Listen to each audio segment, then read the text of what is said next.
Hello, hello, hello, and welcome to this week's episode of Type 1 Thursday with me, Hanna, one of the co-founders of the Low Carb Universe, of course, which is where we are. And this is all very exciting because this is, I think, the 8th week that I'm doing Type 1 Thursdays, and I'm really loving it. So this is a fantastic opportunity to maybe share a few tidbits with you about type 1 diabetes, because not very many people know enough about it. And also, of course, ahead of our very special event, Diabetes, which is going to be in Stockholm, Sweden in June. So if you want more of what I'm talking about in these videos generally, then I suggest that you join us there live for more of these. A little disclaimer before we keep going is, of course, that I am not a medical professional. I am a type 1 diabetic myself, so I have a lot of experience with it. I've also coached numerous people on it, and also I'm a nutrition coach. But apart from that, I'm not a medical professional.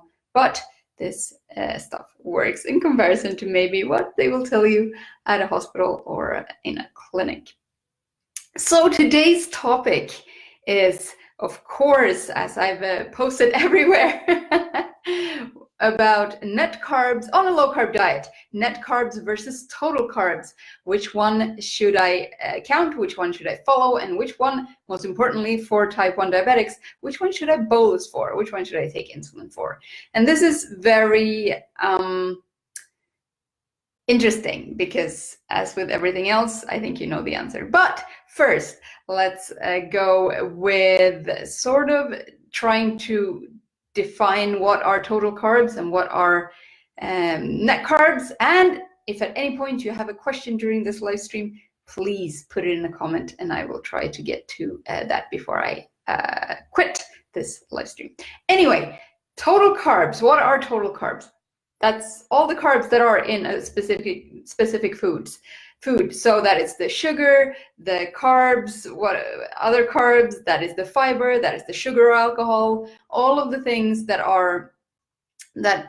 can be considered carbs is counted into the total carb part of, for example, a nutrition label. I will get to nutrition label in about a point. But net carbs are then the carbs minus the fiber and sugar alcohols. So that is what's left after, of course, we have subtracted the fibers.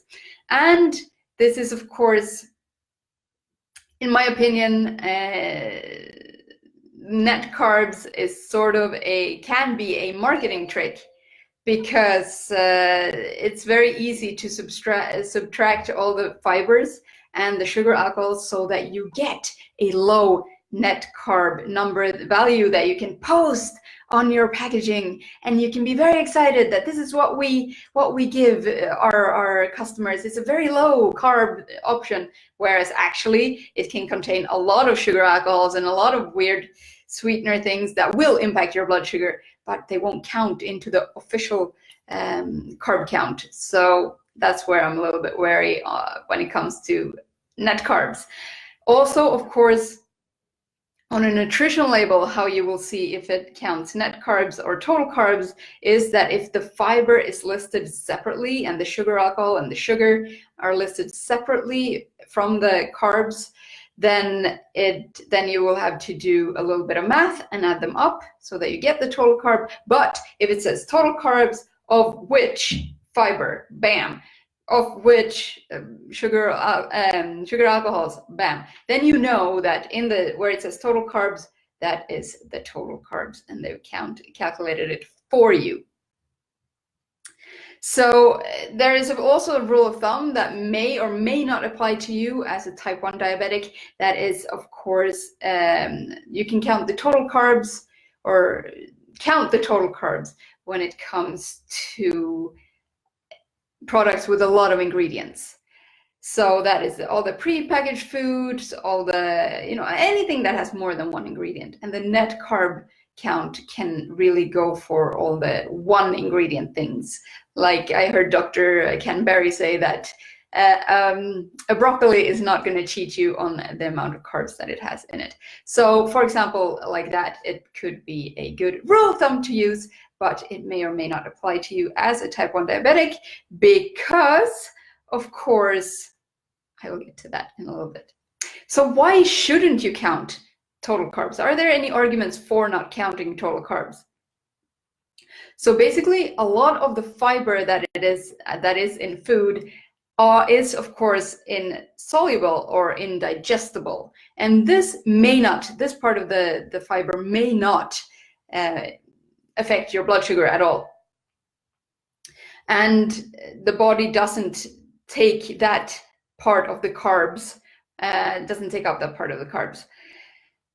This, of course, may lead to unintended hypos if you do count with these and your body does not take them up. So there's a little bit of trial and error to see what works for you, because I've seen type 1s that can count net carbs and they don't get affected by fiber. Or I've seen people like myself, for example, who have to count a carb is a carb is a carb. So it doesn't matter if it's sugar, alcohol, or okay, less sugar, alcohol in my own personal case, but for me it doesn't matter if it's normal carbs or fiber. I still have to count them and bolus for them. But that's for me. You have to find out what works for you. So why should you count total carbs? So this, of course, goes with the soluble versus insoluble fiber. And the soluble ones are, of course, a carb because the body does take them up and it makes them into sugar in your blood. And of course, and this is my main point as to why you do want to count it, is because the fiber stretches the stomach, and especially in type 1s, that releases specific hormones to raise your blood sugar. So that's why you don't actually have to necessarily bolus for the fiber itself, but you will have to bolus for the effect that the fiber has on your body. And this is, for example, going back also to the bit of a marketing trick maybe, where, for example, keto or protein bars claim that they have a really low net carb value, but then they spike your blood sugar more than you expected because it only said this many, very low, 4 grams or something of net carbs, but then it spikes you like it should have had a lot more carbs in it. That's because the sugar alcohols or the fibers are affecting your blood sugar, but the net count is, of course, beautiful. So that's what we're going to market there. This is, of course, as I mentioned, and which seems to be my standard answer for a lot of things, this is very individual. You have to do a little bit of trial and erroring to see what works for you. And it, of course, as I said, for some of us, a carb is a carb. It doesn't matter where it comes from. For others, it is fine to count net carbs. Absolutely. You have to find out if you need to bolus for the fiber or not. And I just wanted to quote, I found a quote by the fantastic Dr. Richard Bernstein, who is, of course, the type 1 hero of all times. And I wanted to see what he says about net versus total carbs. And this is what he says about it. I usually deduct half the fiber grams because some of the fiber is indigestible, as I said, and some of it is digestible. So I sort of compromise between the two, which is also a third solution, of course, of how you can sort of count and trial and error your way forward. For example, or rather, in conclusion, you have basically 3 options. You can either count the total carbs and bolus for that. You have to find out if that works for you. Or you can count the net carbs and only bolus for the net carbs minus the fiber and the sugar alcohols and all of this stuff. Or you can do like Dr. B does and do a compromise between the two. So you count half of the fibers or half of the fiber part of the total carbs and see what works for you. Thank you so much for watching this week. This was such a blast as usual, and I hope to see you next week. Actually, I do have a question for you, and that is, how do you do? Do you bolus and take insulin for total carbs or net carbs? Let me know in a comment, and I will be happy to jump on and chat with you there. I'll see you soon. Bye.